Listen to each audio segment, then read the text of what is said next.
గత 5-6 సంవత్సరాలుగా crypto currency అనే మాట ఏదో ఒక సందర్భంలో వార్తలోకి వస్తూనే ఉంది.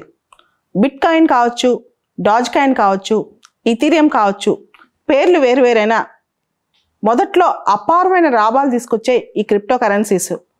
దీంతో చాలామంది ఇన్వెస్టర్స్ దీనిలో పెట్టడం సడన్గా ప్రాఫిట్స్ ఆశించడం మొదలెట్టారు. ఎందుకంటే అది మల్టిపుల్ టైమ్స్లో పెరిగిపోతుంది రోజు రోజుకి అప్పట్లో రేట్లు. కానీ స్లోగా దీనిలో వాలటిలిటీ స్టార్ట్ అయింది. దాంతోపాటు ఈ డిజిటల్ కరెన్సీ లేదా క్రిప్టో కరెన్సీని ఏ ఇంటర్నేషనల్ ఏజెన్సీ కానీ నేషనల్ లెవెల్లో ఫినాన్షియల్ ఏజెన్సీ కానీ అఫీషియల్గా రెగ్యులేట్ చేయట్లేదు. ఇదంతా ప్రైవేట్ చేతిలో నడిచిందనమాట. దాంతో అసలు ఇవన్నీ కొంతవరకు ఇల్లీగల్ యాక్టివిటీస్ కూడా వెళ్ళిపోయాయి. మనీ లాండరింగ్ కావచ్చు, టెర్రర్ ఫైనాన్సింగ్ కావచ్చు, యాంటీ సోషల్ యాక్టివిటీస్ కావచ్చు. అంటే గవర్నమెంట్ చేతికి చెక్కకుండా అఫీషియల్గా కాకుండా చాలా పనులకి దీన్ని వాడకం అనేది స్టార్ట్ అయిందని చాలా నివేదికలు కూడా చెప్తున్నాయి. దాంతోపాటు క్రిప్టో కరెన్సీ అనేది మనకు తెలిసి అది పేపర్లెస్ కరెన్సీ. డిజిటల్గా అది అలోగరిథమ్స్ ద్వారా చేస్తారనమాట. దీనిలో అక్కడ ఆ కరెన్సీ యాక్సెప్ట్ చేసే వాళ్ళకి చాలా ట్రాన్సాక్షన్స్ దానిలో చేసుకోవచ్చు. అంతా చక్కగా నడిచింది. కానీ దీనికి ఒక రెగ్యులేటరీ బాడీ అంటూ లేదు. 2018లో భారతదేశంలో దీనికి సంబంధించి ఒక ఇంటర్ మినిస్టీరియల్ కమిటీ ఒకటి వేశారు. వాళ్ళు చెప్పారు ప్రైవేట్గా క్రిప్టో కరెన్సీ కంప్లీట్గా భారతదేశంలో బ్యాన్ చేయాలి, ఆర్బీఐ దీన్ని కంప్లీట్గా టేక్ ఓవర్ చేయాలి. అంటే డిజిటల్ కరెన్సీ అనే కాన్సెప్ట్ని గవర్నమెంటే తీసుకురావాలి, ఆర్బీఐ రెగ్యులేటరీ బాడీగా ఉండి దీన్ని ముందుకు నడిపించాలి అని చెప్పి. సో దాంతో మళ్ళీ డిజిటల్ రూపీ అనే కాన్సెప్ట్ మనకి వార్తల్లోకి వచ్చింది. ప్రపంచవ్యాప్తంగా క్రిప్టో కరెన్సీ ఇప్పుడు ఒక ట్రెండింగ్ టాపిక్ అనమాట. ఇప్పుడు చాలా దేశాల్లో ఇన్వెస్టర్స్ క్రిప్టో కరెన్సీ మీద అయితే 2018, 2019, 2020లో చాలామంది దీనిలో వాళ్ళ డబ్బులని తీసుకెళ్లి క్రిప్టోలో ఇన్వెస్ట్ చేసిన వాళ్ళు ఉన్నారు. ఒకప్పుడు షేర్ మార్కెట్ భూమి అయితే ఎలా వచ్చిందో ఆ విధంగా క్రిప్టోకి కూడా 2018, 2019లో అంత భూమి వచ్చిందనమాట. సో చాలామంది చిన్న చిన్న ఇన్వెస్టర్లు కూడా తీసుకెళ్ళి వాళ్ళ డబ్బుల్ని రకరకాల డిజిటల్ కరెన్సీస్లో పెట్టారు. కానీ వాటికి ఒక రెగ్యులేషన్ లేదు, వాటికి ఒక పందా లేదు, వాటికి ఒక అఫీషియల్ గ్యారంటీ లేదు. అది కంప్లీట్గా వాలటైల్ అనమాట. ఈ నేపథ్యంలో 2022 బడ్జెట్ ప్రవేశపెట్టేటప్పుడు మన ఫినాన్స్ మినిస్టర్ నిర్మలా సీతారామన్ గారు ఈ రూపీని అంటే డిజిటల్ కరెన్సీని గవర్నమెంటే ప్రవేశపెడుతున్నట్టు ప్రకటించారు. నవంబర్ 1వ తారీఖు నుంచి మొన్న నవంబర్ 1 నుంచి దీన్ని హోల్సేల్ సెగ్మెంట్లో ఒక పైలట్ ప్రాజెక్ట్గా తీసుకొచ్చారనమాట. సో ఈ నెలాఖరికి అది రీటైల్ సెగ్మెంట్లో కూడా తీసుకురాబోతున్నారు. అయితే ఇక్కడ మనం అర్థం చేసుకోవాల్సింది డిజిటల్ కరెన్సీకి వర్చువల్ కరెన్సీకి తేడా ఏంటి. వర్చువల్ కరెన్సీ అంటే దాని మైనింగ్ మొత్తం ప్రైవేట్ వాళ్ళ చేతిలో ఉంటుంది, దానిలో వాలటిలిటీ ఎక్కువ ఉంటుంది, అది మిస్యూజ్ చేసే అవకాశం ఉంటుంది. అయితే డిజిటల్ కరెన్సీ లేదా ఇప్పుడు మనకు భారతదేశం తీసుకొస్తున్న ఈ రూపీ అనేది అది గవర్నమెంట్ రెగ్యులేషన్లో ఉంటుంది అనమాట. మన కరెన్సీ ఎంత రెగ్యులేషన్లో ఉంటుందో అంత రెగ్యులేటరీగా ఉంటుంది అనమాట. వర్చువల్ కరెన్సీకి ఇంట్రిన్సిక్ వాల్యూ ఉండదు, కానీ డిజిటల్ కరెన్సీకి లేదా ఈ రూపీకి ఇంట్రిన్సిక్ వాల్యూ ఉంటుంది అనమాట. దానికి ఒక విలువ అనేది ఉంటుంది. వర్చువల్ కరెన్సీ విలువని మెయింటైన్ చేయడానికి కానీ రెగ్యులేట్ చేయడానికి కానీ అది గవర్నమెంట్ చేతిలో ఉండదు. కానీ డిజిటల్ కరెన్సీ అనేది అది కంప్లీట్గా గవర్నమెంట్ ఆర్బీఐ రెగ్యులేటరీ స్థాయిలో ఉంటుంది అనమాట. ఒక మాటలో చెప్పాలంటే మన రోజువారీ పేపర్ కరెన్సీ ఉంటుంది కదా, మనం వాడే పేపర్ కరెన్సీ, అది డిజిటల్ ఫామ్లో చూడటమే డిజిటల్ కరెన్సీ లేదా ఈ రూపీ. అంటే ఒక కరెన్సీని ఎలక్ట్రానిక్ ఫామ్లో డైరెక్ట్గా వాడుకోవటం. అంటే మనం పేపర్ చూడడం, అది ఎలక్ట్రానిక్ ఫామ్లో వాడుకుంటాం. సో ఇది డిజిటల్ కరెన్సీ. మామూలుగా పేపర్ కరెన్సీకి ఎంత విలువ ఉంటుందో, పేపర్ కరెన్సీకి ఎలాంటి రెగ్యులేషన్స్ ఉంటాయో, పేపర్ కరెన్సీకి ఎంత అథెంటిసిటీ ఉంటుందో అలానే సేమ్ టు సేమ్ డిజిటల్ కరెన్సీకి ఉంటుంది.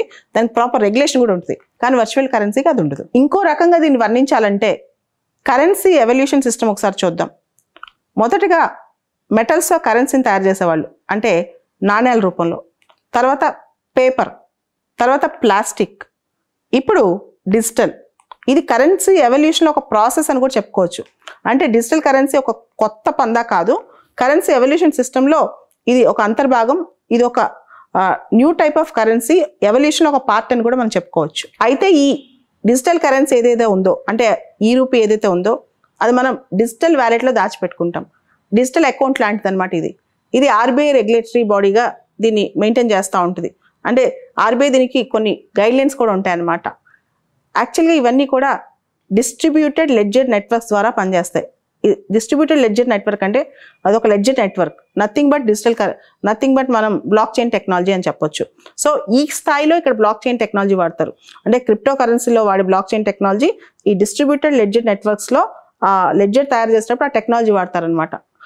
అంటే టెక్నాలజీ కొంతవరకు వర్చువల్ కరెన్సీకి డిజిటల్ రూపీకి సేమ్, డిజిటల్ కరెన్సీకి ఇక్కడ అనుసంధానం ఉంది కాబట్టి మనం చాలా మంది క్రిప్టో కరెన్సీ ఈ రూపీ ఒకటే అనుకుంటున్నారు, కానీ కాదు. ఇదంతా చూసిన తర్వాత అంటే డిజిటల్ వ్యాలెట్లు, ఒక డిజిటల్ వ్యాలెట్లోంచి ఇంకో డిజిటల్ వ్యాలెట్ పేమెంట్ ఇవన్నీ చూసిన తర్వాత మనకు ఒక అనుమానం వస్తుంది.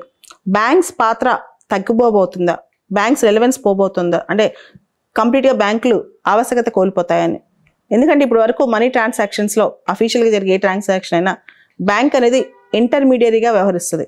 అయితే డిజిటల్ రూపీ వచ్చిన తర్వాత బ్యాంక్స్ ఇంటర్మీడియరీ పాత్ర తగ్గిపోతుందని, కానీ కాదు. ఎందుకంటే ఈ డిజిటల్ ట్రాన్సాక్షన్స్ అనేవి కొన్ని రకాల పేమెంట్ సర్వీసెస్కి మాత్రమే ఉపయోగపడతాయి. ఇన్సూరెన్స్ కానీ, లోన్స్ ఇవ్వటం కానీ, రకరకాల ఇన్వెస్ట్మెంట్ మోడల్స్ కానీ ఇవి సరితూగవు అనమాట.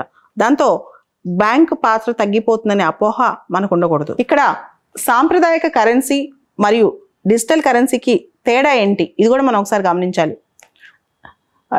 డిజిటల్ కరెన్సీ ఫేస్లెస్, పేపర్లెస్, మనకి ప్రింటింగ్ కాస్ట్ ఉండదు, మనకి హ్యాండ్లింగ్ కాస్ట్ ఉండదు, ఇతరత్ర భయాలు ఉండవు, ఇది ఒకటి. రెండోది పేపర్ ఫేక్ కరెన్సీ నోట్లు, కౌంటర్ ఫిట్టింగ్ ఈ భయం ఉండదు. భవిష్యత్తులో ఇంటర్నేషనల్ కరెన్సీస్ తీసుకొస్తున్నాం, అంటే ఇంటర్నేషనలైజేషన్ ఆఫ్ రూపీ లాంటి కాన్సెప్ట్ తీసుకొస్తున్నాం. క్రాస్ బార్డర్లో కూడా ఈజీ అవుతుంది. తర్వాత ఈ కరెన్సీ పాడైపోయే పరిస్థితి ఉండదు అనమాట. ఇది ever green, for ever, indefinite period ఇది వాడుకోవచ్చు, ఎందుకంటే డిజిటల్ ఫార్మాట్లో ఉంటుంది. తర్వాత ఈ డబ్బులు క్యాష్ హ్యాండ్లింగ్ ఎట్లా, తర్వాత ఈ బ్లాక్ మనీ ఇలాంటి కాన్సెప్ట్స్ కూడా దీనిలో ఉండవు. ఎత్తుకుపోతారు, పర్సులో పెట్టుకెళ్తే ఇంట్లో దాచిపెట్టింటే అలాంటి భయం కూడా ఉండదు. సో ట్రెడిషనల్ కరెన్సీ లేదా మనం వాడే కరెన్సీ విధానం అనేది ఇప్పుడు మార్పు రాబోతుంది. ఖచ్చితంగా స్లోగా ఇండియాలో ఇది ఇంట్రడ్యూస్ అవుతుంది. కానీ ఎవరైతే పేపర్ కరెన్సీకి అలవాటు పడ్డారో, ఎవరైతే నోట్స్ హ్యాండ్లింగ్కి అలవాటు పడ్డారో సడన్గా డిజిటల్ కరెన్సీకి రాలేరు. దాంతోపాటు ఈ రూపీ వస్తే ఇండియాలో చాలామంది ఇల్లిటరేట్స్, డిజిటల్ ఎడ్యుకేషన్ అనేది ఇంకా లేదు. ఇది ఫినాన్షియల్ ఇంక్లూజన్ భాగం అయినా సరే ఇది అందరికీ భాగం కాలేదు. ఇంకా ఈ పేమెంట్ సిస్టమ్స్ అనేవి చాలా మందికి అలవాటు కాలేదు. ఇండియాలో చాలామంది ఇంకా కూడా క్యాష్ హ్యాండ్లింగ్ పద్ధతులను వాడుతున్నారు. దాంతో ఈ రూపీ అనేది ఎంతవరకు తొందరగా సక్సెస్ అవుద్ది అనేది మనం చెప్పలేం. అయితే డిజిటల్ కరెన్సీ లేదా ఈ రూపీ మీద చాలానే కన్సర్న్స్ ఉన్నాయి.